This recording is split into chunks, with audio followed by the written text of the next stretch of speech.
Guys, welcome to the next lecture. तो last lecture में हमने क्वेश्चन नंबर 10 तक सारे क्वेश्चंस कंप्लीट कर लिए थे। आज हम बढ़ते हैं क्वेश्चन नंबर 11 की तरफ, जो आपके स्टडी मटेरियल का इलस्ट्रेशन 18 है। From the cost records of a company for a specific period for product x, the information given in the first column can be ignored since it is only one of the several projections of an assistant accountant, but it may be useful to you। तो ये बोल रहे हैं कि first column की information आप ignore कर सकते हो। देखो, नॉर्मली आप क्वेश्चन देखो, फर्स्ट कॉलम ये है कि ये है, this one is the first column, but future projections ये कॉलम में दिए हैं।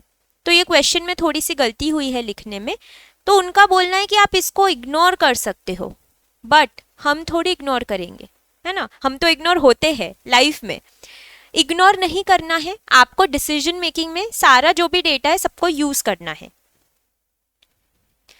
तो इंफॉर्मेशन ये दी है कि दिस पीरियड एक्चुअल डेटा, और ये है one of the future projections. Sales दे दी यूनिट्स में 10,000 और 20,000। प्रॉफिट दे दिया, यहाँ पे 10,000 का लॉस जो एक्चुअल में है, फ्यूचर प्रोजेक्शन 10,000 का profit. Fixed cost 30,000, variable cost per unit 8 रुपये 8 रुपये। On the basis of first column determine what increased sales volume is required to cover an additional attractive packaging cost of ₹0.5 per unit. ठीक है, यहाँ पे stop करते हैं। क्या क्या आपको पता चल रहा है इससे? एक, आपको फाइंड आउट करना है what increased sales volume is required. तो क्वेश्चन पूछ रहा है कि सेल्स वॉल्यूम कितनी लगेगी। ठीक है, to cover an additional attractive packaging cost of 0.5 per unit. 0.5 per unit variable cost है, फिक्स्ड कॉस्ट है, या क्या दिया है? This will be a part of variable cost per unit. क्यों? क्योंकि पर यूनिट वेरी कर रहा है, हेंस वेरिएबल कॉस्ट। तो अब टोटल वेरिएबल कॉस्ट कितनी होगी? कोई भी ले लो, ये ले लो या ये ले लो, दोनों में वेरिएबल कॉस्ट सेम ही है। तो 8 रुपये प्लस 0.5, 8.5 की अब हो जाएगी variable cost. To increase the sales at the existing sales price. अभी हमारे पास सेल्स प्राइस है क्या? एक बार क्वेश्चन देखो अच्छे से। हमारे पास सेल्स यूनिट्स दिया है, प्रॉफिट दिया है, फिक्स्ड कॉस्ट दे दी, वेरिएबल कॉस्ट दी। तो सेल्स प्राइस मेरे पास नहीं है, तो ये मुझे फाइंड आउट करना पड़ेगा। सेल्स प्राइस मतलब selling price per unit. Existing मुझे फाइंड आउट करना पड़ेगा through this data. To yield zero profit, और इस सिचुएशन में हमको प्रॉफिट जीरो चाहिए, मतलब कोई प्रॉफिट की उम्मीद है नहीं हमको।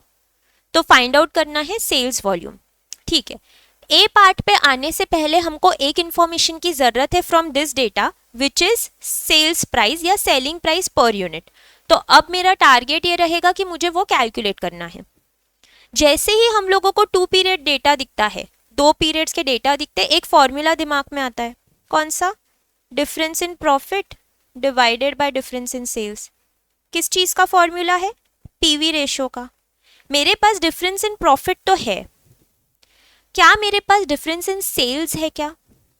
नहीं, ये जो है दिस इज सेल्स यूनिट्स। आपको ये सेल्स जो है वो रुपीज में चाहिए होती है for this formula to work. तो ये फॉर्मूला जो है हम इधर यूज नहीं कर सकते। छोटी छोटी गलतियां होती है इस तरीके से, मतलब आपको ये फॉर्मूला पता होगा लेकिन आप ध्यान नहीं दोगे यूनिट्स पे। ओके, इसकी जगह जो है हम एक दूसरा फॉर्मूला यूज करेंगे जो अभी आपके लिए नया है। उससे पहले मैं आपको एक तरीका जो हमको आता है उसके बेसिस पे सॉल्व करने की कोशिश करते हैं, which is profitability statement.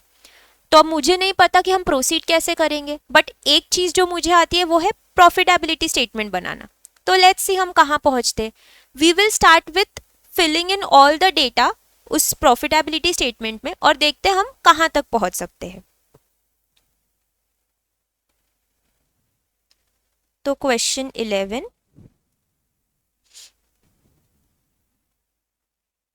Profitability statement. तो आप जो है ये पीरियड को लेकर भी कैलकुलेशन कर सकते हैं, इसको लेकर भी कैलकुलेशन कर सकते हैं, आंसर सेम आएंगे। मतलब selling price per unit same आएगी, वेरिएबल कॉस्ट तो सेम है ही, कंट्रीब्यूशन पर यूनिट सेम आएगा, कोई भी पीरियड उठा लो। तो हमारे ऊपर है कि हमको कौन सा पीरियड चाहिए। कौन सा इजी लग रहा है? इसमें लॉस इन्वॉल्व है, इसमें लॉस इन्वॉल्व नहीं है, तो क्या लग रहा है? वैसे देखा जाए तो इन्होंने बोला भी है on the basis of first column. अब फर्स्ट कॉलम उनके हिसाब से ये है क्योंकि इसमें फ्यूचर प्रोजेक्शन है। तो अगेन मैं बोल रही हूँ कोई मायने नहीं रखता, आप कोई भी उठाओ आंसर सेम आएगा। तो देख लेते हैं हम लोग, मन से उठा लो। सेल्स जो है यूनिट्स में आपको दे दी, ठीक है, तो यूनिट्स में है तो मैं यहाँ 20,000 यूनिट्स लिख लेती हूँ। सेलिंग प्राइस मुझे पता नहीं कितनी है पर यूनिट। वेरिएबल कॉस्ट लेस करो तो कंट्रीब्यूशन, फिक्स्ड कॉस्ट लेस करो तो प्रॉफिट।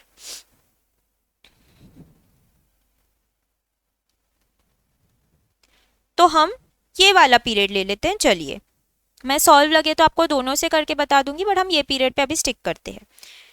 तो फिक्स्ड कॉस्ट 30,000 और इधर है लॉस 10,000। कंट्रीब्यूशन कितना हो जाएगा? 20,000। तो देख लो 20,000 माइनस 30,000 तो ये लॉस ही हो रहा है, ठीक है। वेरिएबल कॉस्ट दिया है 8 रुपए पर यूनिट और इधर यूनिट्स है, चलो ये वाला ले रहे तो इधर 10,000 यूनिट्स है, नॉट 20,000। तो 10,000 यूनिट्स इंटू ₹8, 80,000, ठीक है। तो ये मेरे पास सारी गिवन इंफॉर्मेशन थी और ये मैंने पुट इन कर दी वेरिएबल कॉस्ट की। मेरा बैलेंसिंग फिगर से देखो डायरेक्टली सेल्स निकल जा रहा है which is 1 lakh rupees. Balancing figure कैसे कैलकुलेट किया हमने? Variable cost plus contribution. तो मुझे सेलिंग प्राइस पर यूनिट अगर कैलकुलेट करनी है तो मैं बोलूंगी 1 लाख की सेल्स है divided by number of units, तो 1 लाख डिवाइडेड बाय 10,000 ₹10। चलो इसी को मैं दूसरा अगर मैं लेती थी दिस प्रोजेक्टेड पीरियड, उसके बेसिस पे भी कैलकुलेशन करके बता देते हैं। तो उस टाइम पे आपका प्रॉफिट जो था वो था 10,000। 10,000 प्रॉफिट, फिक्स्ड कॉस्ट थी 30,000 तो कंट्रीब्यूशन हो जाएगा 40,000 का। वेरिएबल कॉस्ट रहेगी 20,000 यूनिट्स है इंटू 8, राइट, तो 1,60,000। फिर सेम तरीके से सेल्स कैसे आ जाएगी? 1,60,000 प्लस 40,000 मतलब 2 लाख, ठीक है।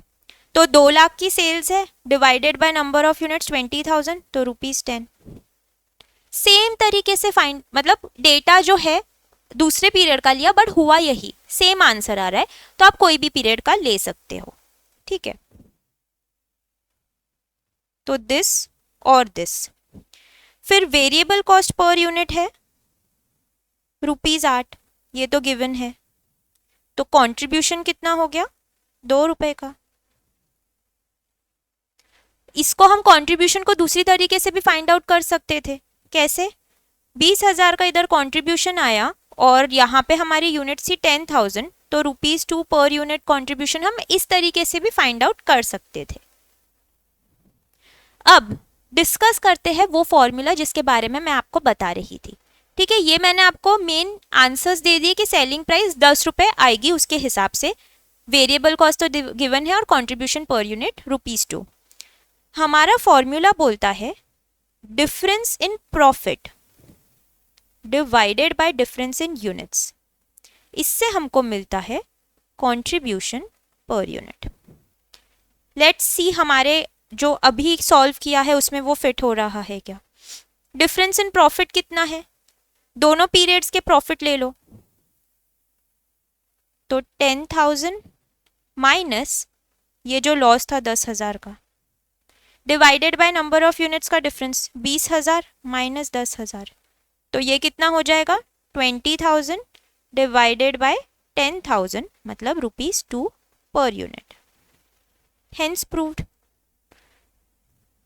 तो आप लोगों ने जहां पे हमने फर्स्ट लेक्चर में फॉर्मूले डिस्कस किए थे वहां पे आप ये फॉर्मूला भी ऐड कर दो कि contribution per unit can be found out in this way जब 2 पीरियड्स डेटा दिया है ना, 2 पीरियड का डेटा दिया है तो आप difference in profit divided by difference in unit से contribution per unit find out कर सकते हो।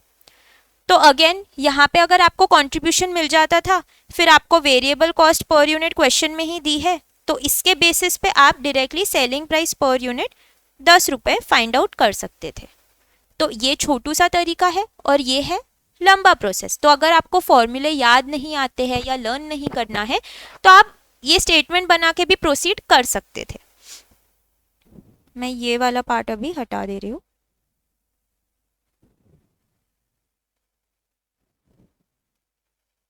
ठीक है, तो दिस और दिस। अब हम पढ़ते हैं पॉइंट ए की तरफ, क्योंकि हमारे पास ये वाली वैल्यू तो आ गई 10 रुपए की। ठीक है, तो ये हो गया ₹10। वेरिएबल कॉस्ट टोटल हो गई हमारी 8.5 की।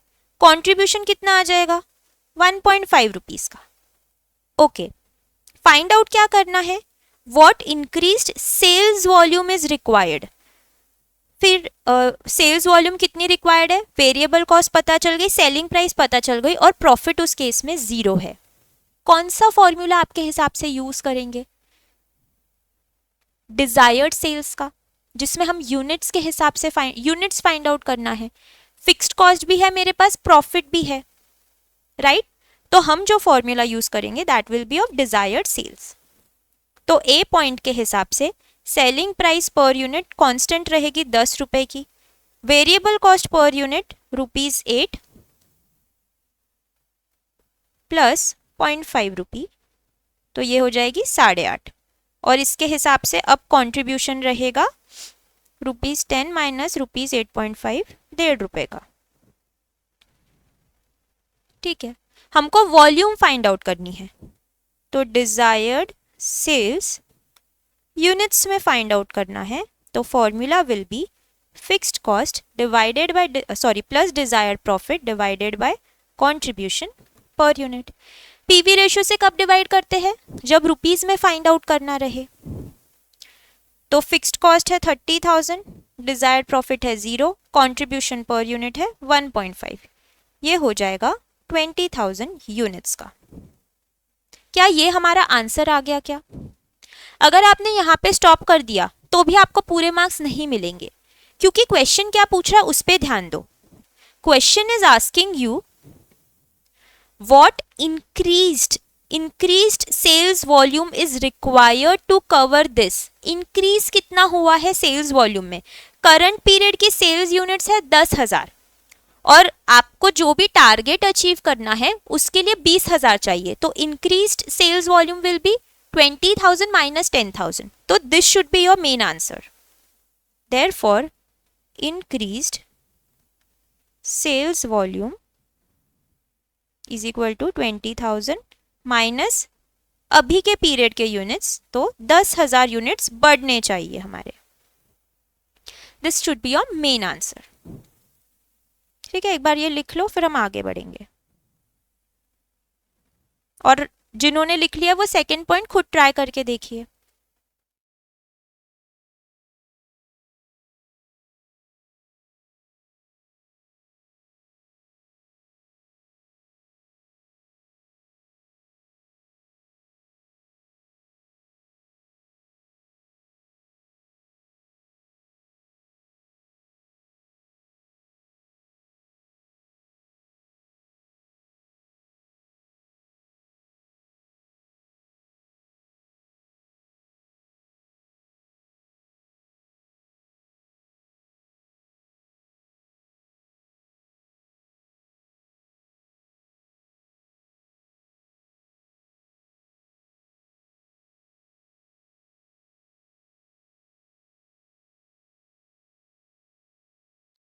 पॉइंट बी पे आते हैं, what increased sales volume. Okay, same type का क्वेश्चन चल रहा है, बट मतलब पूछा आपसे वही है बट अभी सिचुएशंस चेंज की है। Is required at present sale price. Present sale price क्या है? 10 रुपए की, ठीक है। To cover an additional publicity expense of 5,000 for that period. 5,000 कौन से टाइप की कॉस्ट रहेगी? Publicity expense for that period. Fixed cost is always a period cost. Period cost मतलब कि मंथ के लिए लग रहा है, वीक के लिए लग रहा है, ईयर के लिए लग रहा है, कोई पर्टिकुलर पीरियड के लिए है।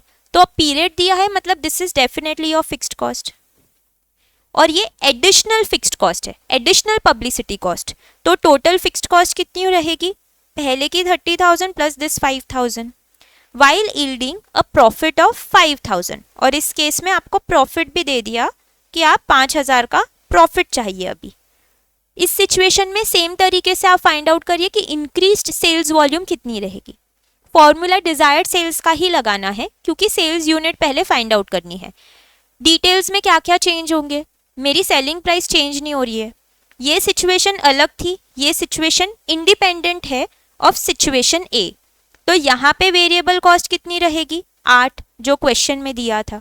यहाँ पे अलग से सिचुएशन दी थी कि वेरिएबल कॉस्ट बढ़ रही है इसलिए 8.5 रुपए लिया था। तो let's start with point B.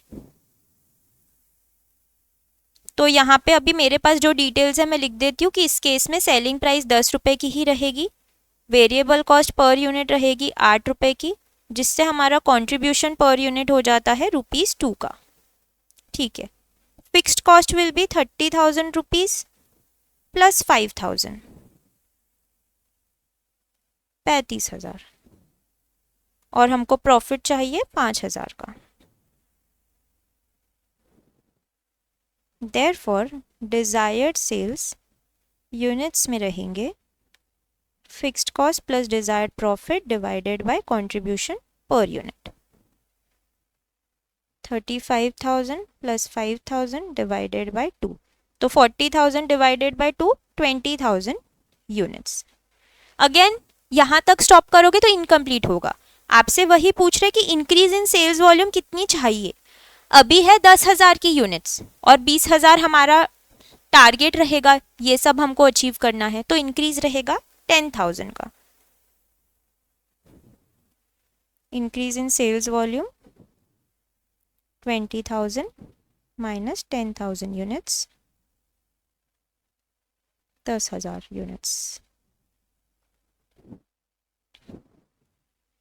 लिख लो ये।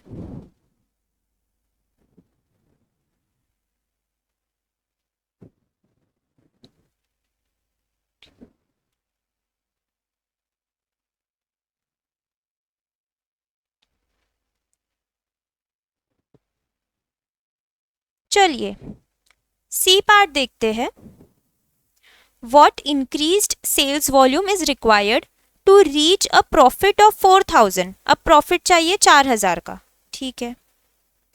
While reducing the selling price by 3% per unit, हमारी सेलिंग प्राइस कितनी आई थी, 10 रुपए, उसको 3% से गिरा दो, मतलब 9.7 रुपीज की सेलिंग प्राइस रहेगी। क्या वेरिएबल कॉस्ट चेंज होगी, नहीं, वेरिएबल कॉस्ट सेम रहेगी 8 रुपए की, क्योंकि सेलिंग प्राइस में चेंज होने से वेरिएबल कॉस्ट में चेंज नहीं होता है। आपकी फिक्स्ड कॉस्ट कितनी रहेगी, 30,000, ठीक है। तो अब कैलकुलेट करते हैं पॉइंट नंबर सी। तो selling price per unit 10 rupees, variable cost per unit रहेगी, सॉरी ये ₹10 माइनस 3%, तो ₹9.7, वेरिएबल कॉस्ट ₹8, तो कंट्रीब्यूशन कितना हो जाएगा, ₹1.7, फिक्स्ड कॉस्ट 30,000 और प्रॉफिट चाहिए हमें 4,000 का।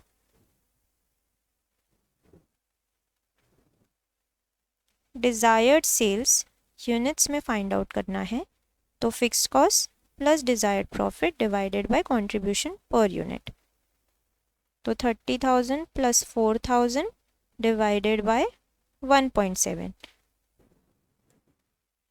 34,000 divided by 1.7 will give you 20,000 units. इसमें भी वही हो रहा है, इंक्रीज्ड सेल्स वॉल्यूम जो है वो है 10,000 की, 20,000 माइनस 10,000, 10,000 यूनिट्स, ठीक है। तो तीनों सिचुएशंस में इंक्रीज्ड सेल्स वॉल्यूम हमारी 10,000 ही आई है, लेकिन सिचुएशंस अलग अलग थी। ये एक बार लिख लो आप।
चलिए नेक्स्ट क्वेश्चन देखते हैं, जो बेहद इजी क्वेश्चन है और आपके एग्जाम में पूछा गया था इन दिसंबर 17। Asian industries specialize in the manufacture of small capacity motors. Cost structure of a motor is as under: material 50 रुपए का, लेबर 80 रुपीज का, variable overhead 75% of labour cost, तो इसका 75% मतलब 60 रुपीज। ओके, फिक्स्ड ओवरहेड दे दिया 2.4 lakh per annum. The sale price of motor is 230 each. ठीक है, ये आपको पूरा कॉस्ट स्ट्रक्चर दे दिया। आपको डिटरमाइन करना है the number of motors that have to be manufactured and sold in a year in order to break even. तो बेसिकली ब्रेक इवन पॉइंट निकालना है। तो ब्रेक इवन पॉइंट का फॉर्मूला मेरे पास दो है, उसमें से कौन सा यूज करना है? एक जो रुपीज में आता है, एक यूनिट्स में आता है। आपको स्पेसिफिकली मेंशन किया है कि नंबर ऑफ मोटर्स बताइए, तो यूनिट्स वाला फॉर्मूला यूज करेंगे। Fixed cost upon contribution per unit. Fixed cost मेरे पास क्वेश्चन में ऑलरेडी दिया है 2.4 lakh. Contribution per unit directly नहीं दिया है, बट मुझे बाकी डिटेल्स दिए जिससे मैं वो कैलकुलेट कर सकती हूँ। कैसे? सेल प्राइस 230 दे दिया, आपको मटेरियल, लेबर और ओवरहेड सारी वेरिएबल कॉस्ट होती है, तो लेस कर दोगे तो आपको कंट्रीब्यूशन पर यूनिट मिलेगा। डन। इससे जो भी आंसर आएगा वो आपका फर्स्ट ए पार्ट का आंसर हो जाएगा। बी पार्ट में पूछा है how many motors will be made and sold to make a profit of 1 lakh per year. How many Motors, तो यहाँ पे क्या लगेगा, आपको प्रॉफिट भी दे दिया। डिजायर्ड सेल्स का फॉर्मूला जो यूनिट्स में चाहिए, तो desired sales is equal to fixed cost plus desired profit divided by contribution per unit. Fixed cost 2,40,000, हमारा जो डिजायर्ड प्रॉफिट है 1 लाख का, और कंट्रीब्यूशन पर यूनिट जो भी यहाँ पे आया होगा वही आ जाएगा इधर। ठीक है, ये भी इजी पार्ट है। सी में पूछा है if the sale price is reduced by 15 each, तो 230 को में से हम 15 रुपए कम कर दे, how many motors will have been sold to break even. फिर ब्रेक इवन पॉइंट क्या रहेगा वो बताइए। ठीक है, तो हम ए पार्ट से स्टार्ट करते हैं। ए पार्ट के लिए हमको कंट्रीब्यूशन पर यूनिट की जरूरत है, तो हमारा फर्स्ट पार्ट जो रहेगा that will B calculation of contribution per unit.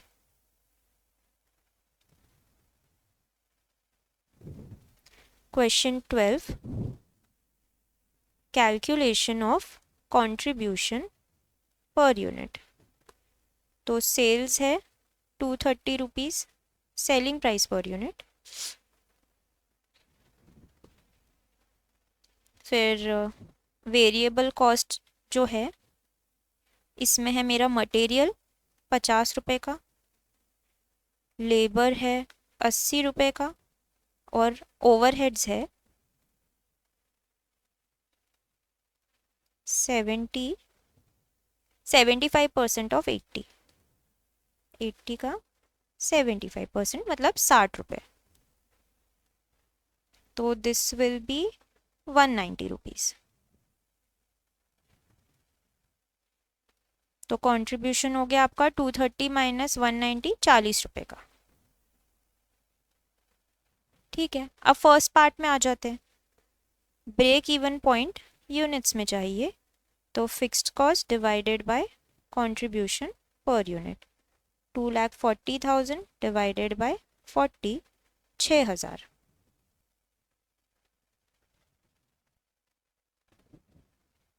Done. Second part में आपको इंफॉर्मेशन दी है कि आपको प्रॉफिट चाहिए 1 लाख का। फिर बताइए, तो आप डिजायर्ड सेल्स का फॉर्मूला यूज करोगे, fixed cost plus desired profit divided by contribution पर यूनिट्स। ये भी यूनिट्स में ही चाहिए, तो फिक्स्ड कॉस्ट रहेगी 2,40,000, desired profit 1 lakh, contribution per unit 40, तो 3,40,000 डिवाइडेड बाय 40, 8,500 यूनिट्स।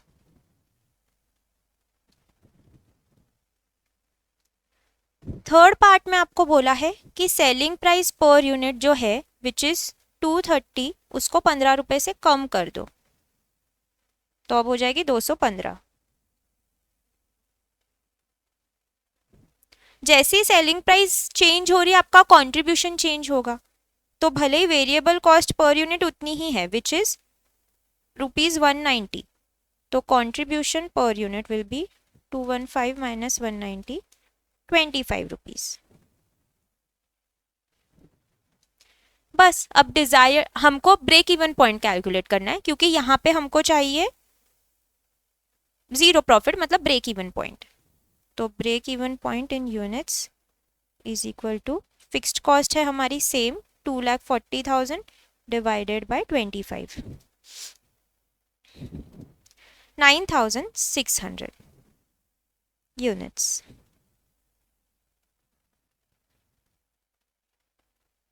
कितना इजी क्वेश्चन था और आपको ये एग्जाम में पूछा है।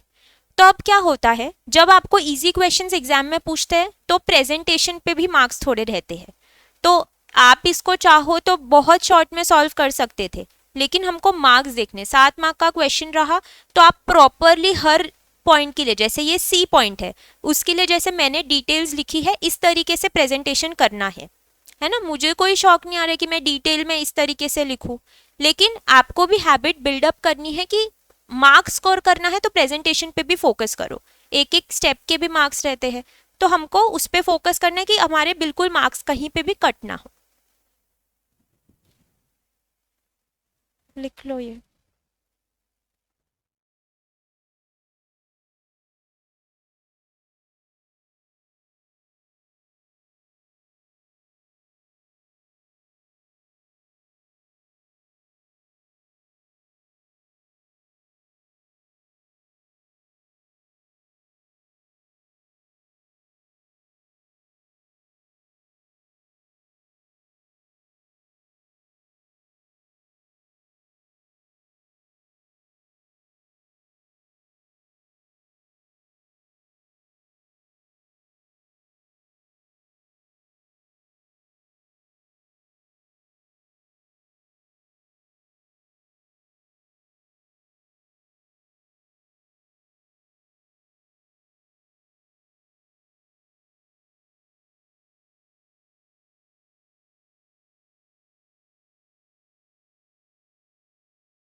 चलिए आ जाते हैं हम नेक्स्ट क्वेश्चन पे, जो आपके जून 19 एग्जामिनेशन क्वेश्चन है। Arena limited sales its product at 30 per unit, तो सेलिंग प्राइस कितनी हो गई, 30 rupees per unit. During the quarter ending 31st March 19, it produced and sold 16,000 units and suffered a loss of ₹10 per unit। तो इस particular quarter में उन्होंने 16,000 units बनाए जिसपे 10 रुपए पर यूनिट का लॉस हुआ, मतलब टोटल आपका जो प्रॉफिट या लॉस रहा है वो है 1,60,000 का। If the volume of sales is raised to 40,000 units, it can earn a profit of 8 रुपी पर यूनिट। तो ये जो वॉल्यूम है 16,000 से अगर हम 40,000 पे जाए तो अब हमारा हो सकता है 8 रुपए का प्रॉफिट, मतलब 40,000 इंटू 8 हमारा प्रॉफिट रहेगा। ठीक है, आपको कैलकुलेट करना है break even point in rupees, and second part profit calculate करना है if the sales volume is 50,000 units. तो हम अभी पार्ट ए पे फोकस करते हैं। ब्रेक इवन पॉइंट रुपीज में चाहिए, फॉर्मूला क्या बोलता है, fixed cost upon PV ratio. मेरे पास फिक्स्ड कॉस्ट है क्या, देखो क्वेश्चन में डायरेक्टली दी है क्या, नहीं। पीवी रेशियो डायरेक्टली कहीं दिया है, नहीं। दोनों चीजें जो है हमको फाइंड आउट करनी पड़ेगी। अब इस क्वेश्चन में आप ध्यान दोगे तो आपको दो अलग अलग पीरियड के डेटा दिए या अलग अलग वॉल्यूम पे दिया है। देखो एक जो है आपको दिया है कि 16,000 यूनिट्स पे क्या हो रहा है, सेलिंग प्राइस दे दी, तो सेलिंग प्राइस दे दी जिससे सेल्स कैलकुलेट कर सकते हैं, और 16,000 यूनिट्स पे प्रॉफिट या लॉस जो भी है वो पता है हमको, और दूसरा जो है वो 40,000 यूनिट्स के लिए है, सेल्स कैलकुलेट कर सकते हैं और प्रॉफिट कैलकुलेट कर सकते हैं। तो देखा जाए तो ये दो पीरियड डेटा है, मैं ऐसे ही बोल सकती हूँ, या दो अलग अलग वॉल्यूम पे डेटा है दिया। यहाँ पे जो है हम लोग पीवी रेशियो कैसे कैलकुलेट करेंगे, हमारे फॉर्मूले से difference in profit divided by difference in sales. यही इस क्वेश्चन की खास बात है कि हमेशा देखो हम लोगों को पहले के क्वेश्चंस में इस तरीके से दे दिया जाता था दो कॉलम्स में कि इस पीरियड का ये है, दूसरे पीरियड का ये है, लेकिन यहाँ पे उन्होंने ऐसे जो प्रेजेंटेशन किया है आप गैस नहीं कर पाते थे अनलेस आप उसको शांति से सोचते थे कि ये हमको दो अलग अलग जो है प्रोडक्शन लेवल पे डेटा दिया है, तो हम ये वाला फॉर्मूला इधर यूज कर सकते हैं पीवी रेशियो कैलकुलेट करने, इससे पीवी रेशियो आ जाएगा। फिर व्हाट अबाउट फिक्स्ड कॉस्ट, जो भी पीवी रेशियो आएगा उसको यूज करके हम प्रॉफिटेबिलिटी स्टेटमेंट में यूज करेंगे और उससे फिक्स्ड कॉस्ट कैलकुलेट करेंगे। तो पहली स्टेप जो है पीवी रेशियो हम कैलकुलेट कर लेते हैं।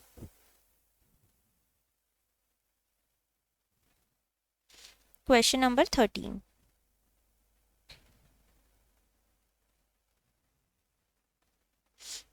ठीक है, तो ये जो लेवल है 16,000 यूनिट्स की है। एट 16,000 यूनिट्स सेल्स रहेगी हमारी 16,000 इंटू ₹30, 4,80,000 रुपीज़। फिर प्रॉफिट क्या रहेगा, यहाँ तो लॉस है हमारा 16,000 इंटू 10, तो ये लॉस है 1,60,000 का। फिर आते हैं एट 40,000 यूनिट्स, सेल्स है हमारा 40,000 इंटू ₹30, 12 लाख।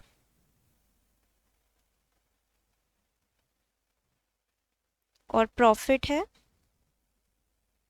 40,000 इंटू ₹8, इस केस में 3,20,000।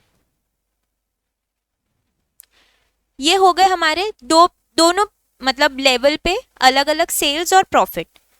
अब कैलकुलेट करेंगे हम पीवी रेशियो, तो PV ratio is equal to difference in profit divided by difference in sales. See आपको फॉर्मूला हमेशा ये चैप्टर में सारे पता रहेंगे, लेकिन कौन सा यूज करना है, बस वही जो प्रोसेस है हमको वही समझना है। तो धीरे धीरे आई होप आप लोगों की भी अंडरस्टैंडिंग बढ़े, क्योंकि हमारा ऑब्जेक्टिव ही यही है। मैं आपको जो क्वेश्चंस पूछती हूँ कि कैसे आएगा, तो मैं चाहती हूँ आपकी सोच बढ़े, आप डेवलप हो कि आपको कैसे प्रोसीड करना है क्वेश्चन को। तो difference in profit is 3,20,000 minus और ये loss divided by 12 lakh minus 4,80,000।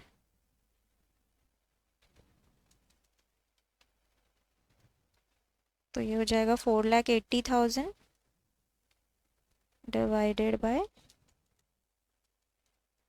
7,20,000 into 100।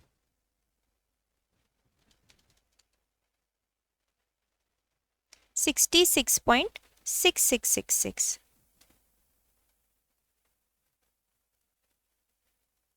तो ये अगर पीवी रेशियो है तो वेरिएबल कॉस्ट रेशियो हो जाएगा 33.3333%। ठीक है, अब जो है इन दोनों पीरियड्स में से मैं कोई भी एक पीरियड का डेटा ले लेती हूँ। मे बी चलो मैं एट 40,000 यूनिट्स पे प्रॉफिटेबिलिटी स्टेटमेंट बना लेती हूँ।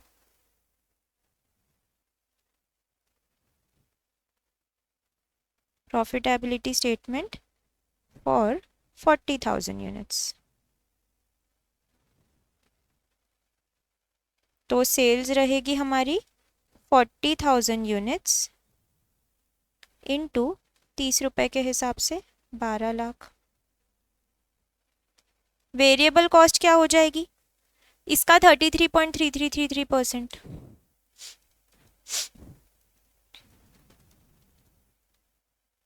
4 लाख के अराउंड, तो 4 लाख।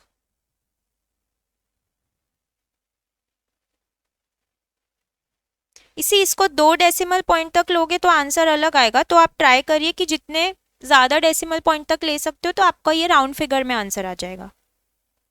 इससे कंट्रीब्यूशन मिलेगा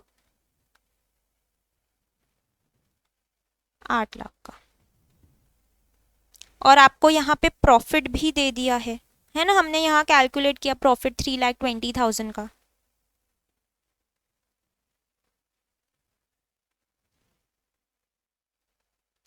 तो 8 लाख माइनस 3,20,000, फिक्स्ड कॉस्ट मिल जाएगी आपको 4,80,000 की। This is your balancing figure. ये कैसे आया? यहाँ ऊपर हमने जितने भी कैलकुलेशंस किए हैं उससे आया। एक बार गो थ्रू कर लो कि हम फिक्स्ड कॉस्ट तक कैसे कैसे पहुंचे, फिर हम आगे बढ़ेंगे। लिख भी लो और अच्छे से पढ़ लो कि क्या किया है हमने।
चलिए आगे बढ़ते हैं हम लोग। हमको एक्चुअल में क्या कैलकुलेट करना था? क्वेश्चन बोल रहा था ब्रेक इवन पॉइंट कैलकुलेट करो। तो ब्रेक इवन पॉइंट के लिए ही हमने सारा जो है कैलकुलेशन किया, फिक्स्ड कॉस्ट फाइंड आउट किया और पीवी रेशो फाइंड आउट किया। तो फिक्स्ड कॉस्ट है 4,80,000 की और पीवी रेशो था 66.6666%।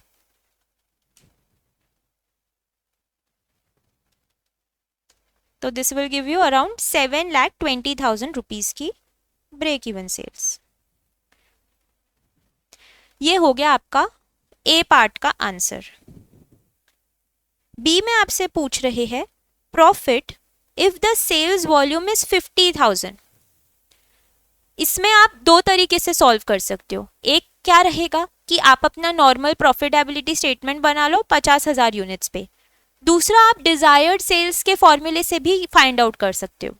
तो देखो, डिजायर्ड सेल्स का फॉर्मूला आपके पास जब जब यूनिट्स दी रही या सेल्स की वैल्यू दी रही, उसके साथ साथ प्रॉफिट की फिगर रही, तो उसको यूज करके फिक्स्ड कॉस्ट निकाल सकते हो। सिमिलरली फिक्स्ड कॉस्ट और प्रॉफिट दिया रहा तो डिजायर्ड सेल्स ढूंढ सकते हो, है ना, पीवी रेशो और कंट्रीब्यूशन पर यूनिट निकाल कर। तो इसमें हम दोनों यूज कर सकते हैं, तो हम दोनों से सॉल्व करके देखते हैं। पार्ट बी की बात करूं तो एक पहले हम प्रॉफिटेबिलिटी स्टेटमेंट से देख लेते हैं कि आप लोगों का कुछ नहीं भी एग्जाम में दिमाग चला तो ये तो जिंदाबादी टेक्निक है, जितनी भी डिटेल्स है फिल इन कर दो। किसके लिए? 50,000 यूनिट्स के लिए। तो सेल्स रहेगा 50,000 इंटू 30, 15 लाख।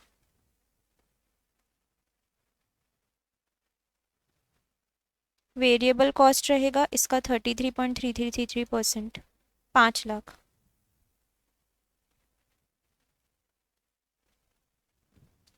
तो कंट्रीब्यूशन हो गया 10 लाख का। फिक्स्ड कॉस्ट हमने अभी कैलकुलेट की थी 4,80,000 की। तो this will give you 5,20,000 profit. Done. ये एक तरीका हुआ। दूसरा तरीका रह सकता है हमारा, जो मैंने आपको डिजायर्ड सेल्स का फॉर्मूला पूछा कि fixed cost plus desired profit divided bye क्या लेंगे? डिजायर्ड सेल्स हमको यूनिट्स में दी है ना, तो यूनिट्स में दी है तो नीचे चाहिए हमको कंट्रीब्यूशन पर यूनिट। ये फॉर्मूले से भी कर सकते हैं। तो फिक्स्ड कॉस्ट है 4,80,000, डिजायर्ड प्रॉफिट फाइंड आउट करना है और डिजायर्ड सेल्स मुझे पता है कि हमको 50,000 यूनिट्स के लिए फाइंड आउट करना है प्रॉफिट। और कंट्रीब्यूशन पर यूनिट कितना आ रहा है हमारा?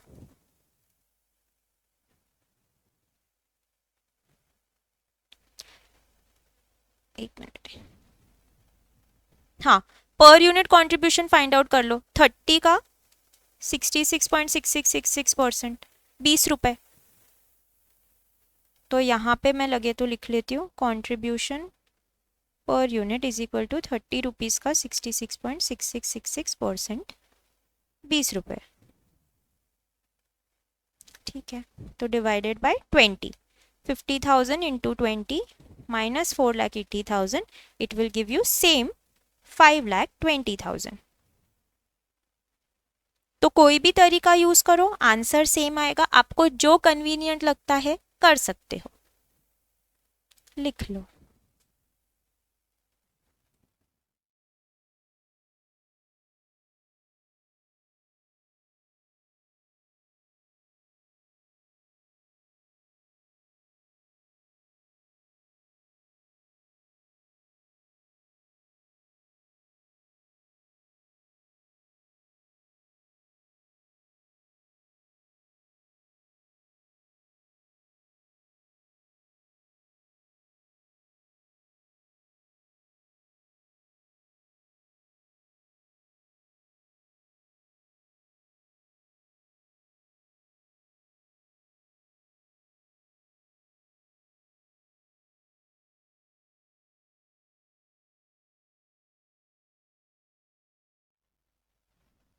चलिए बढ़ते हैं हम नेक्स्ट क्वेश्चन की तरफ, which is again examination question.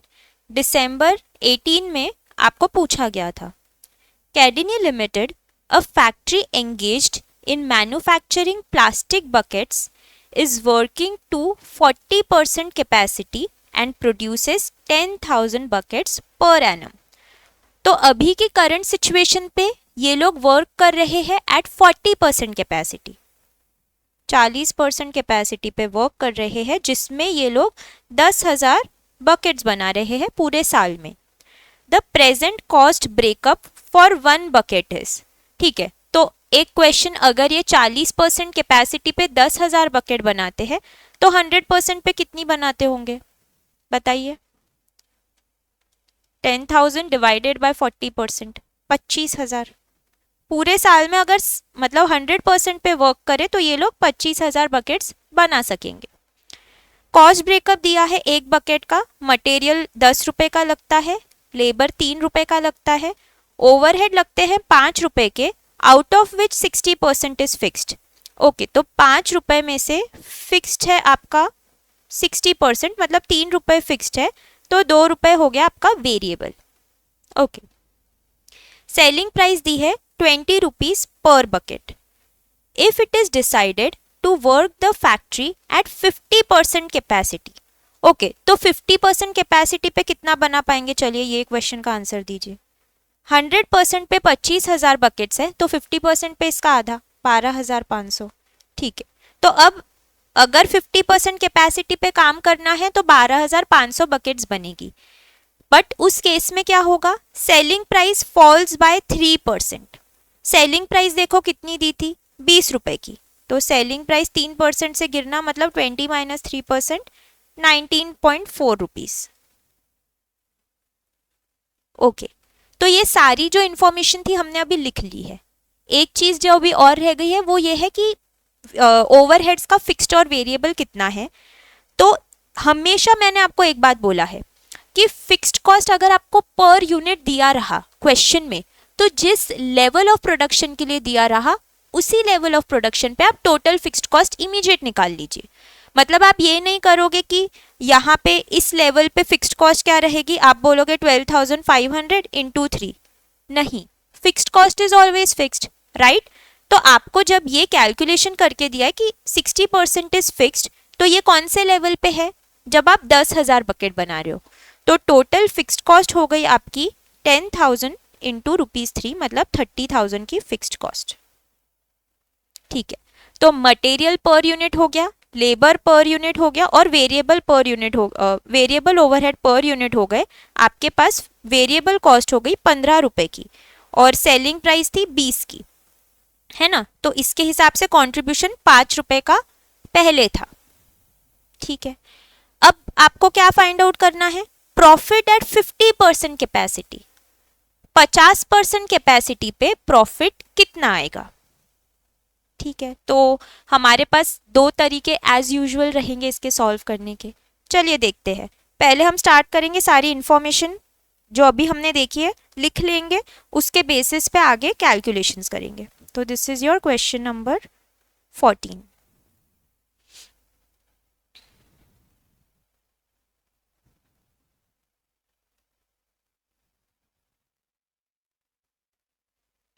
ठीक है, तो 40% कैपेसिटी पे आप बना सकते हो 10,000 बकेट्स। तो डायरेक्ट 50% पे भी कैलकुलेट कर सकते हो, या पहले 100% कैलकुलेट कर लो और फिर 50% लिख लो।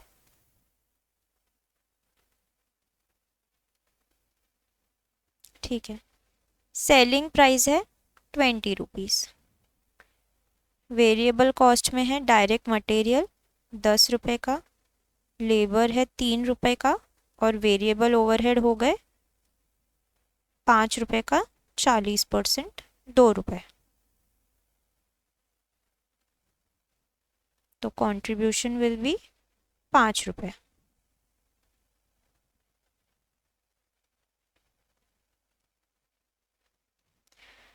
ठीक है, टोटल फिक्स्ड कॉस्ट कैलकुलेट कर लेते हैं।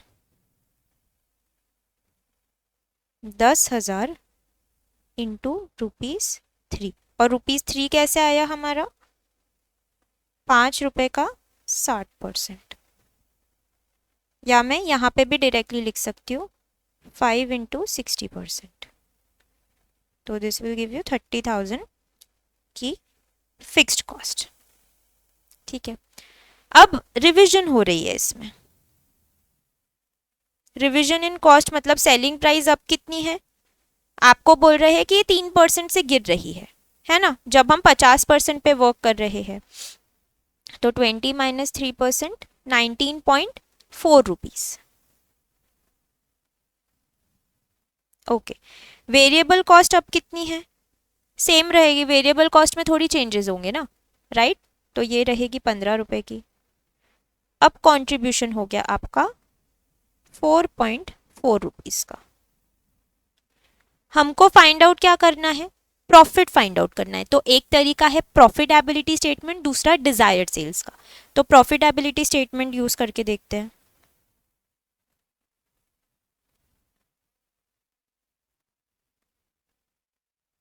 तो सेल्स हमारी हो जाएगी 12,500। तो मैं यहाँ लिख लेती हूँ फॉर 50,000 यूनिट्स। ठीक है, तो ये 12,500 यूनिट्स रहेगी। सॉरी, फॉर 50,000 यूनिट्स नहीं, for 50% capacity, that is 12,500 units. ठीक है, तो 12,500 इंटू 19.4,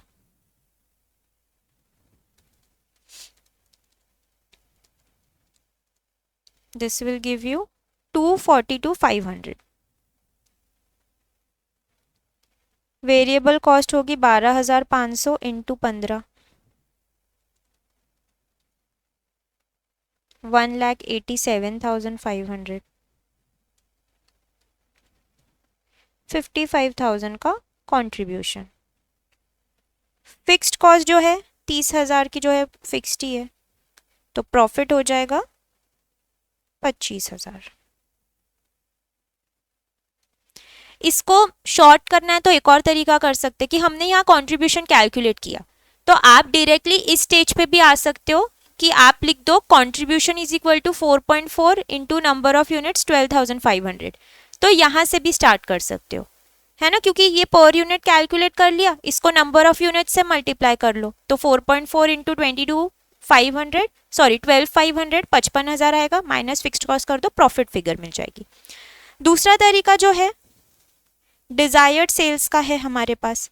तो डिजायर्ड सेल्स यूनिट्स में चाहिए हमको, तो fixed cost plus desired profit upon contribution per unit, और फिक्स्ड कॉस्ट है हमारी 30,000। डिजायर्ड प्रॉफिट ही फाइंड आउट करना है, कंट्रीब्यूशन पर यूनिट 4.4 और यूनिट है 12,500। 12,500 इंटू 4.4 माइनस 30,000, 25,000। दोनों तरीके से आंसर सेम आता है, आपको जो भी ऑप्ट करना है आप कर सकते हो, ठीक है। तो जैसे ही आप सॉल्व करने लगते हो आपको क्लैरिटी मिलती है, तो एक रूल आप गार्ड मान लो, हमारे मैनेजमेंट अकाउंटिंग में भी बोलो, कॉस्टिंग में भी हमने यही किया था कि जब जब हमको क्वेश्चन में डिटेल्स दी है उसको हम सिंप्लीफाई करके हमारे सॉल्यूशन में लिखना शुरू करना है। तो आपको अगर देख के क्वेश्चन डर भी लगने लग जाए तो आप सिर्फ जो इन्फॉर्मेशन है उसको लिखना शुरू करो, लिखना शुरू करो, उसके बेसिस पे आप क्या फाइंड आउट कर पा रहे हो वो सोचते जाओ, तो आपको ऑटोमेटिकली सॉल्यूशन मिलते जाएगा कि हम आगे कैसे प्रोसीड करेंगे। ओरली चीजें नहीं समझ में आती है, ठीक है। तो एक बार लिख लो फिर हम आगे बढ़ेंगे।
चलिए क्वेश्चन नंबर 15 पे आते हैं, जो कि बहुत बड़ा क्वेश्चन है और बहुत डिफिकल्ट क्वेश्चन है। देख लो कितना बड़ा क्वेश्चन है, मतलब पूरा 1.5 लाइन का क्वेश्चन है, वो भी एग्जाम में पूछा गया है। तो जून 17 का क्वेश्चन है, calculate margin of safety from the following information. Sales दे दिए, फिक्स्ड एक्सपेंस दे दिए, प्रॉफिट दे दिया। एक ही तरीका हमको पता है कि हम हमारा स्टेटमेंट बनाते, फिर देखते हैं हम लोग कैसे आगे जाएंगे।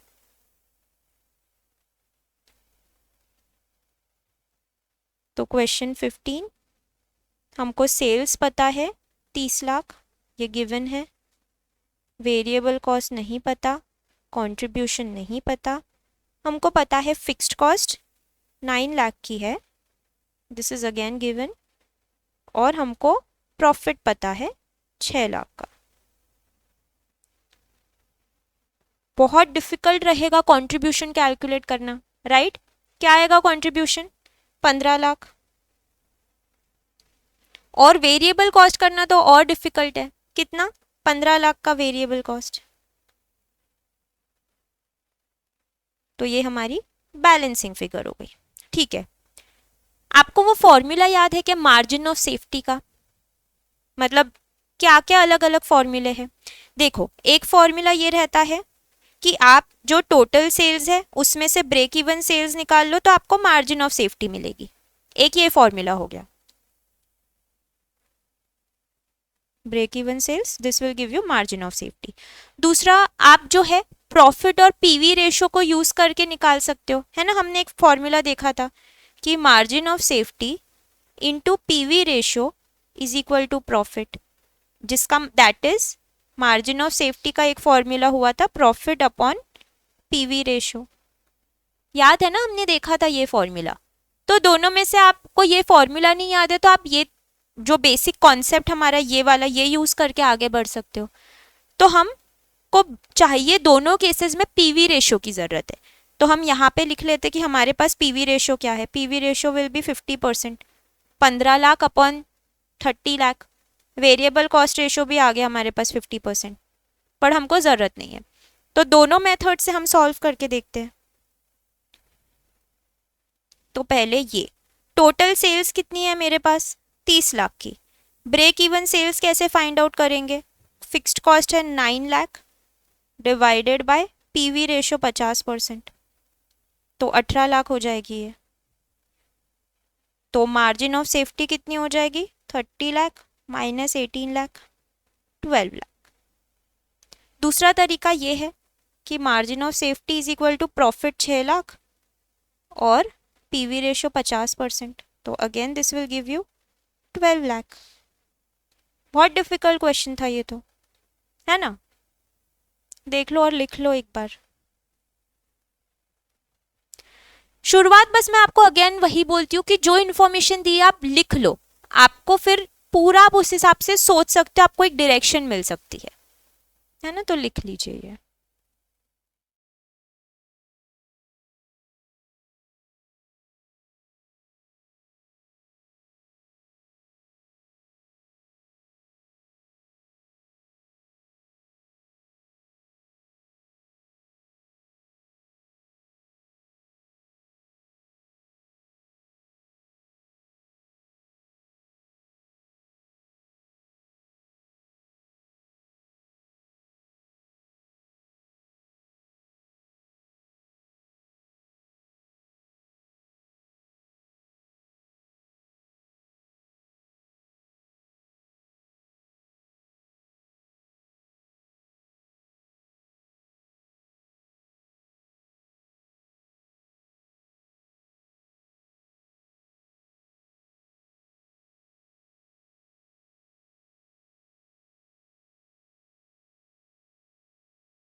चलिए नेक्स्ट क्वेश्चन देखते हैं, विच इज क्वेश्चन नंबर 16।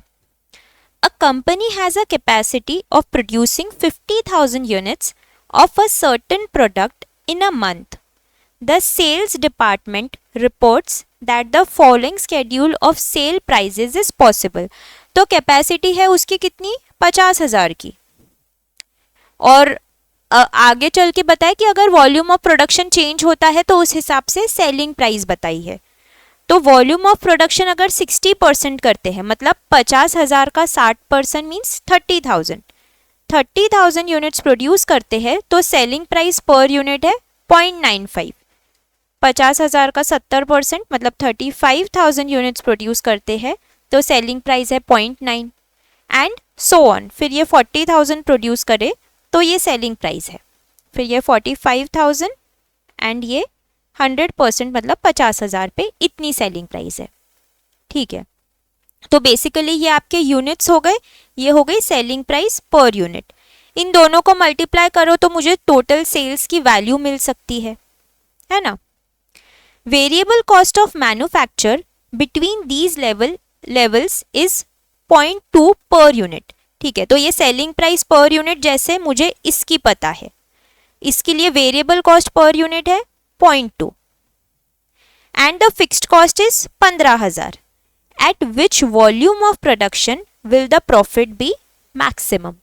आपको बताना है कौन से लेवल पर प्रॉफिट मैक्सिमम रहेगा, मतलब 30,000 यूनिट्स बनाएंगे या 35 बनाएंगे, 40 बनाएंगे या 50 बनाएंगे। तो प्रॉफिट मैक्सिमम है मतलब हमको सबके लिए प्रॉफिटेबिलिटी स्टेटमेंट बनाना है। तो एक तरीका रह सकता है कि आप बोल दो कि एट 60% कैपेसिटी, फिर पूरा sales minus variable cost, contribution minus fixed cost, इससे प्रॉफिट आएगा। हर एक के लिए आप ऐसा टेबल ये बनाइए, ये एक ऑप्शन है। दूसरा ऑप्शन है कि आप कॉमन में टेबल बनाइए, है ना? तो हम टेबल वाला ऑप्ट करेंगे जिससे हमारा काम आसान हो। तो बेसिकली हमको हर लेवल पे ऐसा समझ लो प्रॉफिटेबिलिटी स्टेटमेंट बना के ही प्रॉफिट कैलकुलेट करना है। तो हमको सेलिंग प्राइस पर यूनिट दे दिया, नंबर ऑफ यूनिट्स दे दिए, वेरिएबल कॉस्ट दे दिया, फिक्स्ड कॉस्ट दे दिए। तो हमारे कॉलम्स अभी पक्के हो गए कि हमको क्या क्या लगेगा।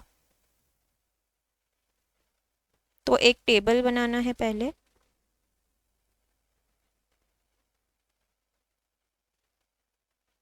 ठीक है, एक हो जाएगा आपका ये वॉल्यूम रहेगा, इसके बाद तो ये वॉल्यूम का हो गया। ये सेल्स यूनिट्स का बना लेंगे जो हम, ये वॉल्यूम है, ये सेल्स कैपेसिटी या यूनिट्स, ये सेलिंग प्राइस पर यूनिट, ये टोटल सेल्स का बना लेंगे, फिर ये वेरिएबल कॉस्ट का बनाते हैं। इसके बेसिस पे हम कंट्रीब्यूशन कैलकुलेट करते हैं, बट कंट्रीब्यूशन की ज़रूरत नहीं क्योंकि हम कर लेंगे sales minus variable cost minus fixed cost. फिर ये हो जाएगा फिक्स्ड कॉस्ट का column and then last will be profit कितना है। ठीक है,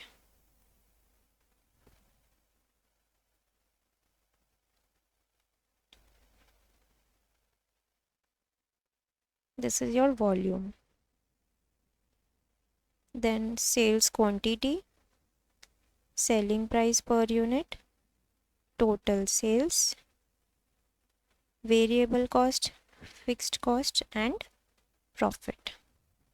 फर्स्ट केस है 60%, तो 50,000 का 60% 30,000 यूनिट्स।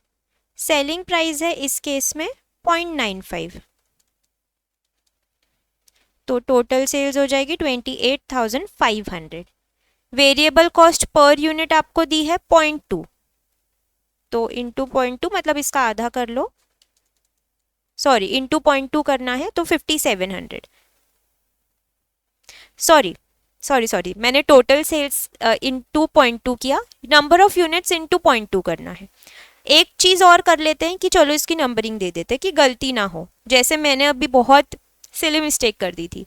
तो सेल्स क्वांटिटी ए, इसको मैं बी दे देती हूँ, तो टोटल सेल्स हो गया ए इंटू बी, है ना।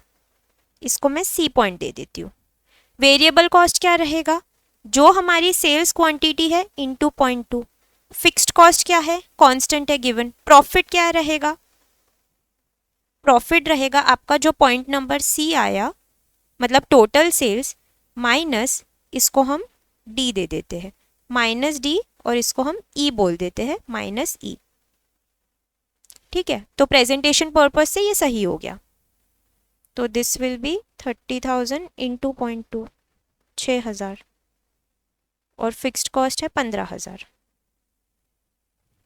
इसकी प्रॉफिट को कैलकुलेट हम थोड़ी देर से कर लेंगे, हम पहले हर लेवल पे बना लेते हैं। 50,000 का 70% 35,000, और ये है रेट 0.9, 31,500, और 35,000 का 35,000 इंटू 0.2 7,000। ठीक है, फिक्स्ड कॉस्ट है 15,000 की। फिर एट 80%, 50,000 इंटू 80% 40,000, रेट है 0.85, 34,000 टोटल सेल्स, और ये 40,000 इंटू 0.2 8,000, फिक्स्ड कॉस्ट 15,000। देन 90% पे बात करें तो 50,000 इंटू 90% 45,000, रेट हो गया 0.75, 33,750, और ये 45,000 इंटू 0.2 9,000, फिक्स्ड कॉस्ट सेम 15,000, और एट 100% ये 50,000, रेट होगा 0.6, और ये हो जाएगा आपका 30,000, इधर 50,000 into 0.2 10,000, and this will B 15,000। अब बस प्रॉफिट कैलकुलेट करना है, जहां सबसे ज़्यादा प्रॉफिट, आप लोग बोलोगे कि मैक्सिमम प्रॉफिट इधर है, ये ऑप्शन को चूज करो। तो 28,500 minus 6,000 minus 15,000 7,500, 31,500 minus 7,000 minus 15,000 9,500, 34,000 minus 8,000 minus 15,000 11,000, 33,750 minus 9,000 minus 15,000 9,750, 30,000 minus 10,000 minus 15,000 5,000। तो हाईएस्ट प्रॉफिट कौन से लेवल पर आ रहा है, इस पॉइंट पे, विच इज 80% कैपेसिटी, जब हमारी सेल्स क्वांटिटी है 40,000 की। बस यही हमारा आंसर हो जाएगा। तो अगर आपको ऐसे टाइप का क्वेश्चन एग्जाम में आता है ना, तो इसमें आप बिल्कुल भी टाइम वेस्ट करना जो है वो छोड़ देना। मतलब ये सिर्फ कैलकुलेशन वाला पार्ट है, इसमें आपको ज़्यादा कुछ दिमाग नहीं लगाना था। बस एक आपको इतना सोच रखनी थी कि हमने इसको टेबल फॉर्म में बनाना है ताकि हम टाइम सेव करें, राइट। बाकी पूरा कैलकुलेटर पे सारी फिगर्स फटाफट कैलकुलेट हो सकती है। तो ऐसे टाइप के क्वेश्चन एग्जाम में आते हैं तो आपका टाइम बहुत सेव होता है। तो ये हमको ध्यान रखना कि अगर आए क्वेश्चंस तो फटाफट कैलकुलेटर पे जल्दी जल्दी कैलकुलेट करके आप टाइम सेव कर सकते हो। फिर एक कंक्लूजन लिख देना जो क्वेश्चन ने पूछा है। At 80% capacity that is 40,000 units, company will have maximum profit.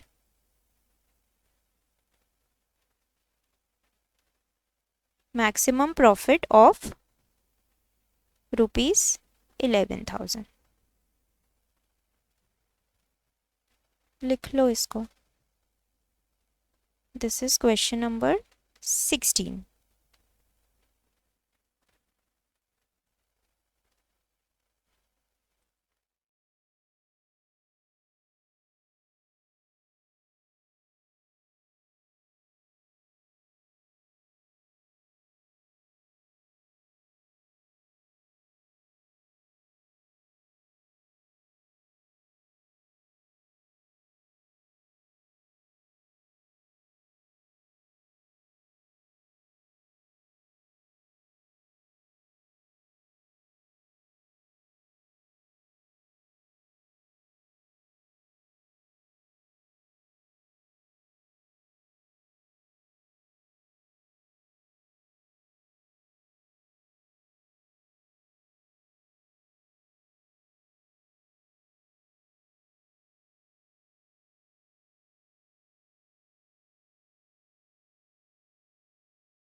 चलिए नेक्स्ट क्वेश्चन पे बढ़ने से पहले हम लोग एक कॉन्सेप्ट देख लेते हैं which is known as pre and post tax. तो आप इसकी हेडिंग दे दीजिए। ये जो है आपके एफएम का पार्ट फॉर्म करता है, बट हम लोग अभी देखने वाले ये छोटा सा पोर्शन क्योंकि नेक्स्ट क्वेश्चन इससे रिलेटेड रहेगा। तो हम लोग एक प्रॉफिटेबिलिटी स्टेटमेंट बनाते हैं जिसमें रहती है सेल्स माइनस वेरिएबल कॉस्ट, तो कंट्रीब्यूशन आता है, उसमें से फिक्स्ड कॉस्ट लेस करते हैं तो प्रॉफिट आता है। आपको ध्यान होगा तो मैंने पहले भी बोला है कि जब हम कॉस्टिंग में है, कॉस्टिंग बोल दूं या एमए बोल दूं, यहाँ पर हम लोग हमेशा ऐसे आइटम्स को अकाउंटिंग करते हैं या कंसिडर करते हैं जो एक्चुअल में हमारा जो प्रोडक्ट है उसको बनाने में काम आया। तो वैसी कॉस्ट्स ही कंसिडर करनी है जो प्रोडक्शन में काम आई। तो इस रीजन से हमने एक क्वेश्चन पहले भी देखा था जिसमें इंटरेस्ट और डेप्रिसिएशन दोनों इन्वॉल्व था। तो हमने एक नोट लिखी थी कि interest is a financial expense, finance cost है, तो इसलिए हम उसको कॉस्टिंग में कंसिडर नहीं करते। सेम तरीके से जो टैक्स है, क्या वो मैं उसको रिलेट कर सकती हूँ कि ये मेरे प्रोडक्ट बनाने में काम आया? नहीं। तो इसीलिए जो टैक्स हो गया, इंटरेस्ट हो गया, उसको हम कॉस्टिंग में कंसिडर नहीं करते हैं। तो कभी आपको कोई क्वेश्चन में ऐसा दिया रहा कि ये जो प्रॉफिट है this is profit after tax, तो आपको क्या करना पड़ेगा? आपको प्रॉफिट बिफोर टैक्स कैलकुलेट करना पड़ेगा। तो basically as per your FM का कोर्स ये आपका शुरू होता है इस तरीके से कैलकुलेशंस, तो ये प्रॉफिट आता है। इस प्रॉफिट में अभी आपने इंटरेस्ट नहीं हटाया और आपने टैक्स नहीं हटाया, तो एफएम के हिसाब से इसमें से आप इंटरेस्ट लेस करोगे, फिर इसके बाद में से टैक्स लेस करोगे, तो आप अल्टीमेटली लास्ट फिगर पे पहुंचोगे which is known as profit after tax. ये सब आप लोग चिंता मत करिए, आपके एफएम में कवर होगा।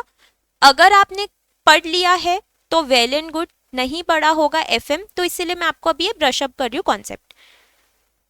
ये फिगर होती है प्रॉफिट आफ्टर टैक्स की।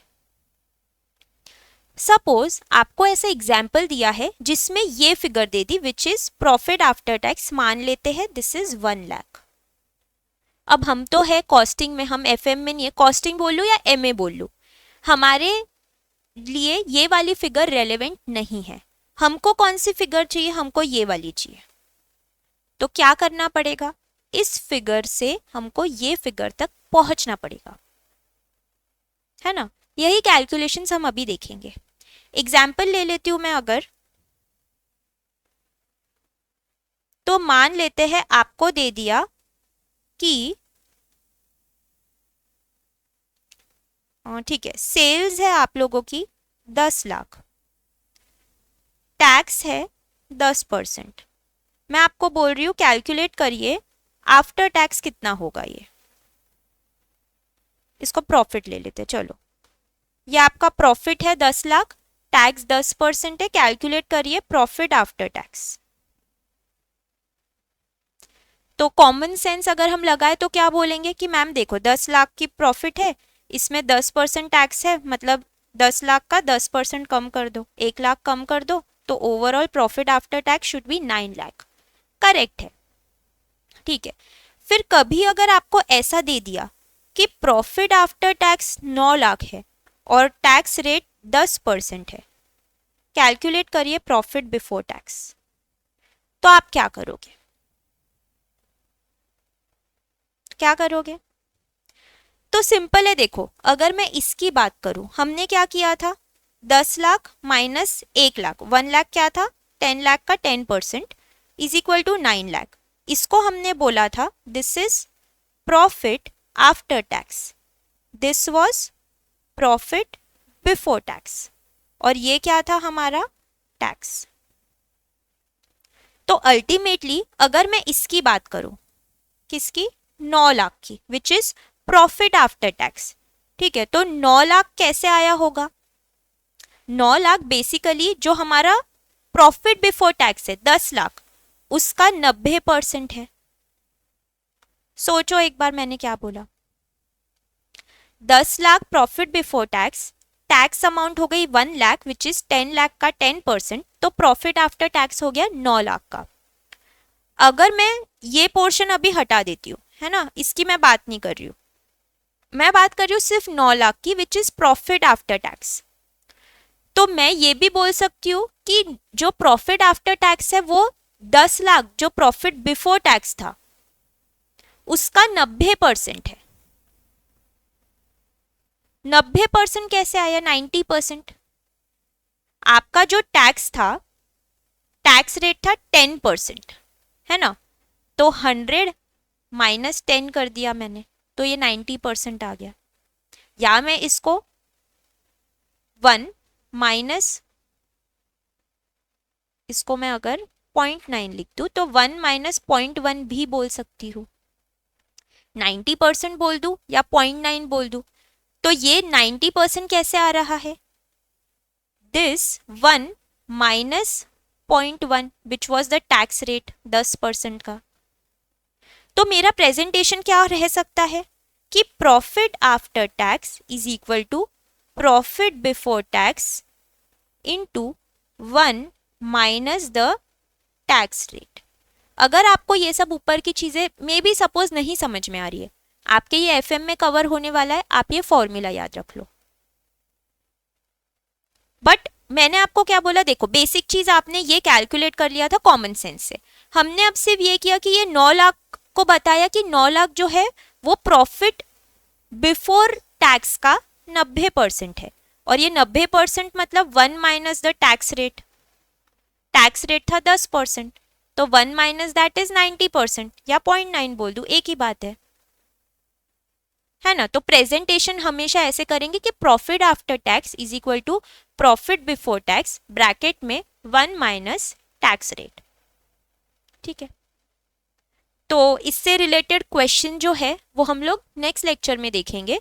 आप लोग जो है एक बार आज जो हमने पढ़ा उसमें से रैंडमली अगेन क्वेश्चन सॉल्व करके आइए, ताकि आपको भी क्लैरिटी मिले कि हमने क्लास में जो पढ़ा है वो आ रहा है या नहीं आ रहा है।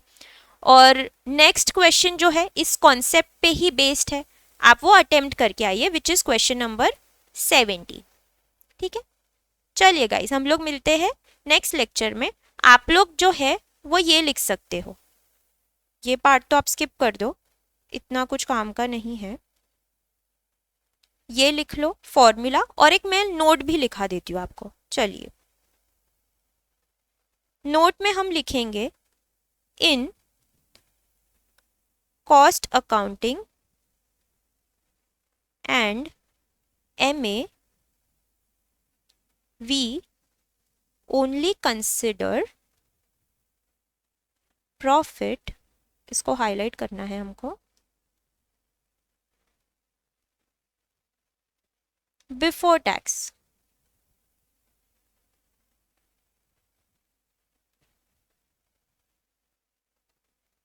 Hence, interest expense and tax will not be considered here. If profit after tax is given,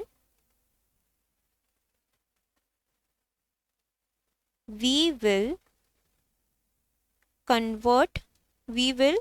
have to convert it to profit before tax.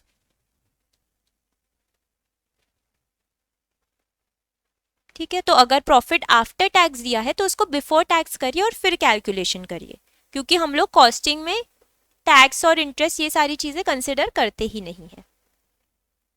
ठीक है, तो इस पे बेस्ड नेक्स्ट क्वेश्चन आप ट्राई करके आइए, फिर हम लोग उसको डिस्कस कर लेंगे।